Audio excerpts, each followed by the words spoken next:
Right Rangareddy జిల్లా శంషాబాద్ మండలం మతనపల్లి తాండాలో ఉద్రిక్తత చోటు చేసుకుంది. 8 ఎకరాల పొలానికి సంబంధించి 2 వర్గాలు ఒకరిపై మరొకరు దాడులు చేసుకున్నారు. ఇరు వర్గాల మధ్య ఘర్షణతో అక్కడ ఉద్రిక్త పరిస్థితులు నెలకొన్నాయి. ఘటనా స్థలానికి చేరుకున్న పోలీసులు ఇరు వర్గాలను అదుపులోకి తీసుకున్నారు. అనంతరం కేసు నమోదు చేసి వాళ్ళకి సంబంధించి విచారణ చేపట్టారు పోలీసులు.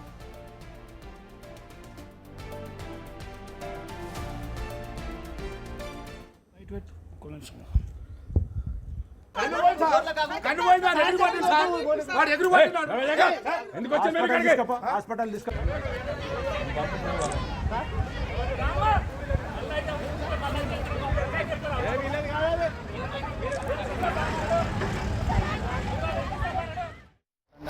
మాకు సర్వే నెంబర్ 50లో మాకు దాదాపుగా 25 ఎకరాలు పొలం ఉంది. అయితే ఈరోజు మన సిఐ సారు మాకు పిఎస్కు రమ్మని చెప్పారు. డైలీ మేము కబ్జా మీద ఉంటే సిఐ సార్ మాట్లాడదామని పిఎస్కి రమ్మంటే పిఎస్కి వెళ్ళిపోయినాం.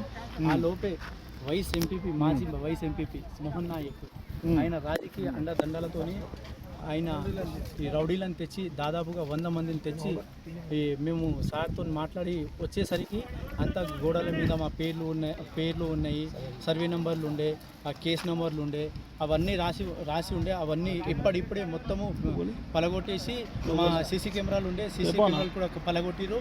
మా వేరే వాళ్ళు ఉండే మా వాళ్ళకు కూడా కొట్టిరు. ఆ లోపల మేము పిఎస్ నుంచి వచ్చేసరికి మేము లోపల పోగానే మా మీద ఎగబడి మాకు కూడా కొట్టిరు. ఇంకోటి మాకే కాదు ఇక్కడ ఆయన అన్యాయం చేస్తుంది, పక్క ఉన్న విలేజ్ వాళ్ళకు కూడా అన్యాయం చేసిండు. అది కూడా పేపర్కి వచ్చినాయి. ఆయన దాదాపుగా 1,55,000 గజాలు అమ్ముకుంటూ మొత్తం దాదాపు 100 కోట్ల ప్రాపర్టీ 100 కోట్ల ప్రాపర్టీ ఆయన అమ్ముకుంటూ ఇప్పుడు అంతా అయిపోగానే మా దగ్గరకు వచ్చిండు. మా దగ్గరకు వచ్చి ఇప్పుడు మాకు రూరల్ పోలీస్ స్టేషన్ ఒక డయల్ 100 కాల్ వస్తే మా ఇన్స్పెక్టర్ ఇమీడియట్గా రష్ అప్ అయిన ఇది మదనపల్లి 50 సర్వే నెంబర్లో గొడవైతుందంటే ఇమీడియట్గానే ఫోర్స్ తీసుకొని రావడం జరిగింది. ఇది గత కొన్ని రోజులుగా ఇక్కడ ఇన్వాల్వ్ అయిన మోహన్ నాయక్ వర్సెస్ రవి నాయక్ అని 2 వర్గాలు కూడా ఒక ల్యాండ్ కోసం డిస్ప్యూట్లో ఉన్నది.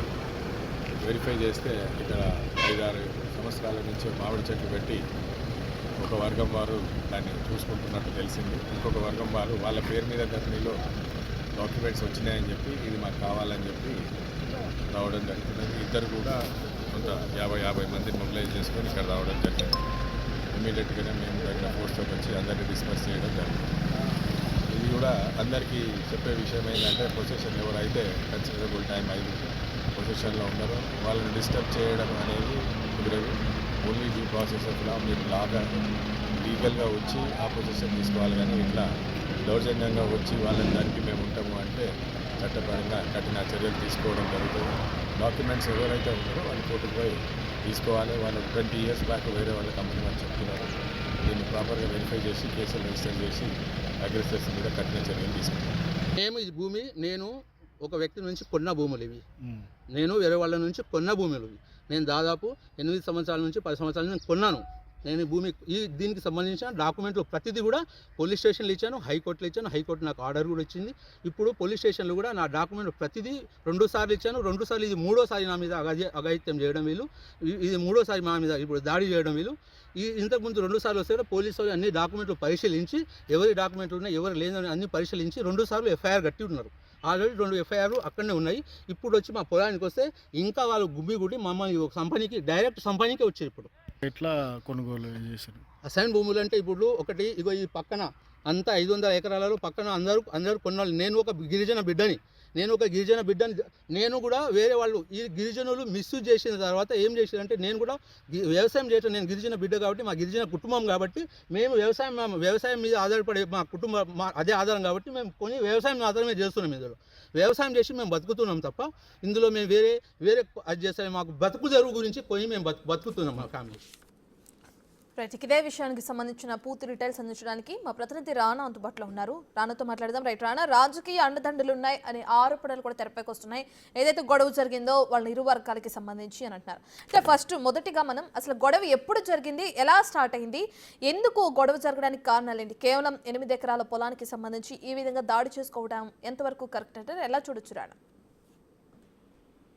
ఇవాళ ఉదయం 10 గంటల ప్రాంతంలో రవినాయక్ మోహన్ నాయక్ సంబంధించినటువంటి వర్గీయులు ఒకరికొకరు దాడులు చేసుకున్నారు. అయితే ఆల్రెడీ మేము 4-5 సంవత్సరాల నుంచి కూడా ఈ 8 ఎకరాల్లో మామిడి తోటలు కూడా మేము పండిస్తున్నాం. ఎప్పటి నుంచి కూడా మేము ఇక్కడ వ్యవసాయ క్షేత్రముగా మేము చేస్తున్నాం. ఎందుకంటే వ్యవసాయాన్ని ఆధారం చేసుకుని మేము ఇక్కడ మేము బతుకుతున్నాము. అయితే సడన్ గా ధరణిలో మా పేరు ఉందంటూ కూడా మరొక వ్యక్తి వచ్చి దాన్ని క్లెయిమ్ చేసుకుంటున్నాడు. ఈ భూమి నాదంటూ కూడా బెదిరిస్తున్నారు. దీని మీద ఇప్పుడు కొట్లాట జరిగిందంటూ కూడా వాళ్ళు చెప్పారు. అయితే గొడవ ఎక్కువ అయిపోతుంది. అప్పుడే కొంతమంది డైల్ 100కి ఫోన్ చేయడము, తర్వాత పోలీసులు హుటాహుటిన అక్కడికి వెళ్ళడము, వెళ్ళిన తర్వాత వీళ్ళందరినీ కూడా చెల్లాచెదురుగా కూడా పంపించడం, ఇరు వర్గాలని కూర్చొని పెట్టి మాట్లాడించడం, ఎవరి దగ్గర ఏ డాక్యుమెంట్లు ఉన్నాయి ఏంటి అన్న దానిపై కూడా వారు ఆరా తీయడము.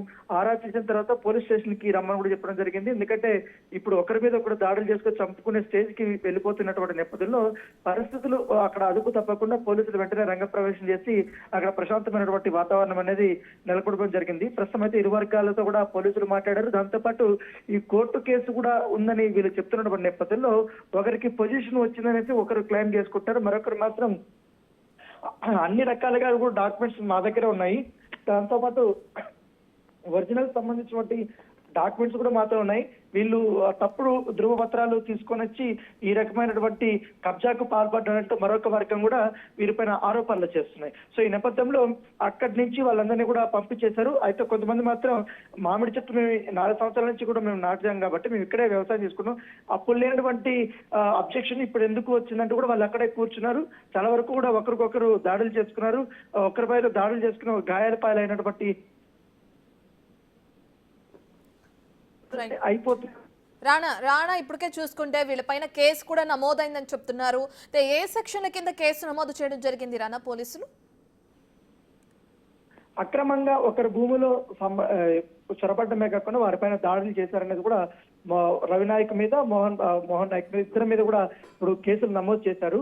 ఒకరిపై ఒకరు మీకు సంబంధించిన డాక్యుమెంట్స్ మీరు ఎవరి దగ్గర కొన్నారు, ఎప్పటి నుంచి మీరు పొజిషన్ లో ఉన్నారు అన్న దాంతో కూడా పోలీసులు ఆరా తీస్తున్నారు.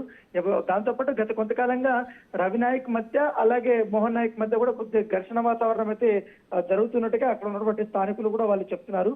కేవలం ఈ 8 ఎకరాల పైన వీళ్ళకి ఎక్కువగా ఇక్కడ గొడవ జరుగుతుందని చెప్తున్నారు. పక్కన ఇంకా కూడా చాలా వరకు కూడా ల్యాండ్ ఉంది అనేది కూడా వాళ్ళు అభిప్రాయపడుతున్నారు. కానీ వీళ్ళకిద్దరికి అండదండలు బాగున్నాయి. సో అందరూ ఇద్దరు కూడా వాళ్ళు ఒకరిపై ఒకరు కేసులు కొట్టుకోవడం స్థాయికి వెళ్ళారు కాబట్టి ఇప్పుడు మొత్తం ఎవరెవరి దగ్గర డాక్యుమెంట్స్ అవన్నీ కూడా పరిశీలన చేస్తున్నారు. దాంతోపాటు కోర్టు యొక్క ఈ కేసులన్నీ కూడా పోలీసులు మొత్తం డీటెయిల్స్ తీసుకుంటున్నారు. ఎవరికి అప్పుడు అనుకూలంగా ఇచ్చారు ఏంటి అన్న దానిపై కూడా గుడ్ డీటెయిల్స్ అయితే తీసుకుంటున్నారు. Right, thank you Rana.